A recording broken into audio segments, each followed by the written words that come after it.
Hi, I'm Olivia, 34 years old and one of the top real estate agents in our city. 5 years ago, I thought I had it all: a thriving career, a seemingly perfect marriage to Mark, and a bright, promising future. But looking back now, I can see the red flags I chose to ignore. Babe, Tommy's just going through a rough patch. He'll pay us back once he's back on his feet, Mark would say whenever his perpetually unemployed brother needed money. That rough patch has been dragging on for 3 years. It wasn't until Sarah, my best friend and fellow realtor, pulled me aside during a house showing that I started to question things. "Have you noticed Mark dodging questions of the joint investment account?" she asked. "What do you mean?" I frowned. "Every time I bring it up at dinner, he changes the subject. Just keep an eye on things, okay?" I brushed it off. Sarah was protective, sometimes overly so. But now I wish I'd listened sooner.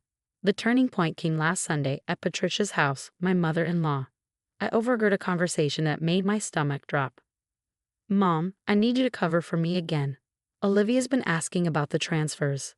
"Don't worry, sweetie. I'll tell her it was for Tommy's medical bills. She always backs off when it's about health issues." I pretended not to hear, but my mind raced. How many times had they played this game behind my back? Later that evening, my father called. Robert, a self-made construction magnate, was no stranger to hard truths. "Princess, I'm worried about those contracts Mark's company is handling for us. Something doesn't add up." "Dad, it's fine. Mark knows what he's doing." "Just like he knew what he was doing with your house down payment?" Dad's voice sharpened. "The one he invested in Tommy's food truck business." The sting of that memory hit hard. $50,000 gone. And Tommy never even bought the truck. Mark had sworn he didn't know Tommy would blow the money gambling. Now I wasn't so sure. That night, I stared at our wedding photo. Mark had looked so sincere, so trustworthy. When he came home, I confronted him. "Honey, we need to talk about the credit card statement." "Not now, babe. Tommy's having another crisis. He needs us. He always needs us." "What about what we need?" "Don't start. You know family comes first." Funny how it's always your family that comes first. I watched him walk away, phone already pressed to his ear, probably calling Tommy. Sarah's words echoed in my mind. "Olivia, you're successful, smart, and strong. Don't let anyone dim your light, not even your husband." That was the moment I started to see clearly. The perfect marriage, the devoted husband, the troubled but well-meaning brother-in-law. It was all a facade, and that facade was about to shatter. The call came on a Tuesday morning. Mark's Uncle James had passed away, leaving him a $2 million inheritance. I'll never forget how Mark's eyes lit up, not with grief, but with something else I couldn't quite place. "Baby, we're set for life. We can finally start that family we've been talking about." 2 weeks later, while organizing our home office, I stumbled across the transfer documents. My hands trembled as I read them. The entire inheritance, all $2 million, had been transferred to Tommy's account. What the actual hell is this? I demanded that evening, the papers shaking in my hand. "Tommy has a brilliant business idea. It's guaranteed to triple our money." "Our money? You didn't even consult me." "Look, it's my inheritance, my decision. Besides, your dad's loaded.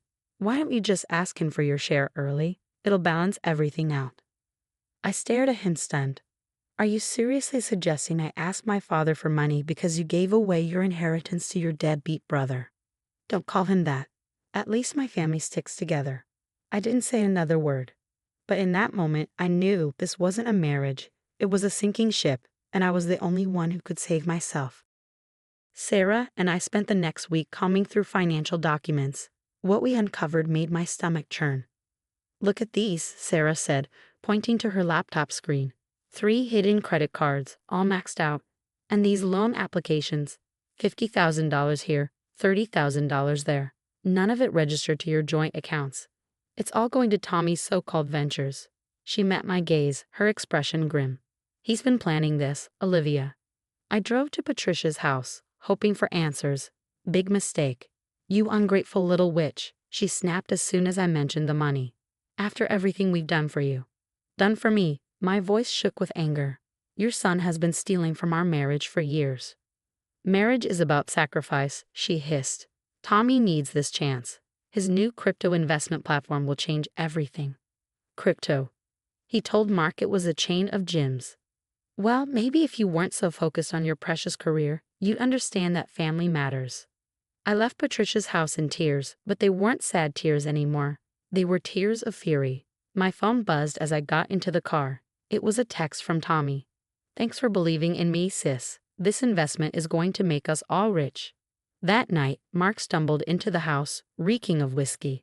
Your father called me today, he said, his words slurred. Did you tell him about the inheritance? No, but maybe I should have. Mark's face darkened. You know what your problem is? You've always been jealous of my relationship with Tommy. Jealous? Of what? His ability to burn through other people's money. He's family, something you clearly don't understand. Family doesn't steal from family, Mark. It's not stealing if it's freely given. His tone turned venomous. Maybe if you weren't such a controlling buy. Don't you dare finish that sentence. My voice was ice. I turned and walked out of the room, my mind racing. Earlier that day, Sarah had said something that stuck with me. Olivia, this isn't just about the inheritance anymore. This is about years of manipulation. And honey, we're just scratching the surface. She was right. I was done being the understanding wife. It was time to uncover the full truth. The next day, I sat in Michael's office, a forensic accountant Sarah had introduced me to. Bank statements were spread across his desk, and the look on his face told me I wasn't ready for what he'd found. Your joint business account has been systematically drained over the past 3 years, he said. Small amounts at first, then larger withdrawals. How much? Close to $300,000. My hands trembled. That's impossible. I would have noticed. Not if someone was doctoring the statements. Michael pulled up more files. Look here, these are digital alterations. And these? He pointed to a new set of documents. 5 failed businesses under Tommy's name. A juice bar, a CrossFit gym, a food delivery app, all funded by money siphoned from various accounts, including your father's construction company. My heart sank. My father's company? Your husband's position at his marketing firm gave him access to contract details. See these inflated marketing costs? The excess funds were funneled to shell companies owned by Tommy. Sarah squeezed my hand. There's more, isn't there? Michael nodded grimly. Tommy's new crypto platform. It's targeting seniors, promising 300% returns and guaranteed retirement funds. My phone buzzed. A text from Mark. Did you talk to your dad about the inheritance yet? I typed back, working on it. He seems open to the idea. The lie tasted bitter, but I needed time. Every night after Mark fell asleep, I photographed documents, recorded conversations, and backed up everything to a secure cloud account. Later that week, I overheard Tommy on the phone at Patricia's house. The old folks are eating it up, he said, his voice smug. This crypto thing is genius. Who knew retirees had so much cash? Just be careful, Patricia warned. Remember what happened with the gym scam in Colorado. Mom, chill. Mark cleaned up all traces of that. His position at the marketing firm makes everything look legit. I slipped out, nauseous. At home, I found Mark at the computer, deleting emails. What's this about a gym in Colorado? I asked, my voice sharp. He froze. Who told you about that? Does it matter? How many people did you scam there? It wasn't a scam. The investors knew the risks. Like the seniors you're scamming now. His face darkened. You've been snooping. Somebody had to. You stole from our business account. I borrowed it. Tommy's platform will pay everything back. Like the juice bar did. Or the food delivery app. You don't understand business. No, I understand it perfectly. I also understand fraud. Mark grabbed my arm. You better keep your mouth shut. Or what? You'll steal more money? Get Patricia to lie for you again. His phone rang. Tommy had more investors lined up, ready to sink their hard-earned retirement funds into his scam. I watched Mark leave the house, already rehearsing his sales pitch. It was like watching a tragic play, one I was finally ready to bring down. I called Michael. I need everything you have on the Colorado gym scandal. Already found it, he replied. Patricia helped cover up losses of over $500,000. Senior citizens lost their savings there too. Send me everything, I said. Moments later, Sarah texted me. Are you sure you want to know how deep this goes? I need to know everything, every lie, every scam, every cent they stole. I replied. I glanced at our wedding photo again. Once, it symbolized a golden future, built on trust and love. Now, I saw it for what it was, a facade. But I wasn't that naive woman anymore. Their house of cards was about to collapse. The next day, I made my move. What do you mean you can't access the account? Mark's voice echoed through the kitchen, laced with frustration. There's a security hold on the transfer, he said into his phone. What he didn't know was that I had already moved every cent from our joint accounts to new ones he couldn't touch. The look on his face when he realized he was powerless was priceless. That same morning, Tommy's crypto platform began to unravel. One of their helpless senior citizen investors turned out to be a retired FBI agent specializing in financial crimes. The feds are sniffing around. Tommy shouted into the phone, his voice frantic. We need to shut everything down. But it was too late. Mark's company had already launched an internal audit after years of doctored contracts, and inflated invoices finally came to light. I'd made sure they received an anonymous tip about the Colorado gym scandal too. You're fired, effective immediately, his boss told him. The FBI will be in contact regarding the fraud charges.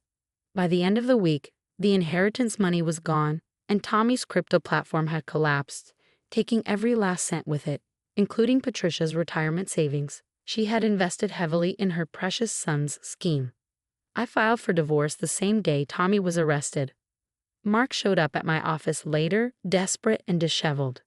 Baby, please, we can fix this. I've changed. Like you changed after the juice bar scam or the gym scandal. That was different. I was trying to help Tommy. And now you can help him by visiting him in federal prison. The last I heard, Mark was living in Patricia's basement, working the night shift at a gas station. Tommy got 8 years for fraud. Their perfect little family scam had finally imploded. As for me, Dad made me head of real estate for his construction company. We're expanding into 3 new states. One day, I saw Mark at the gas station. He was in his polyester uniform, looking shabby and worn. Olivia, wait, he called, jogging toward me. Just 5 minutes, please. I had time to think. I know I messed up, but we could start over. I looked at him, really looked. The designer suits were gone, replaced by cheap fabric.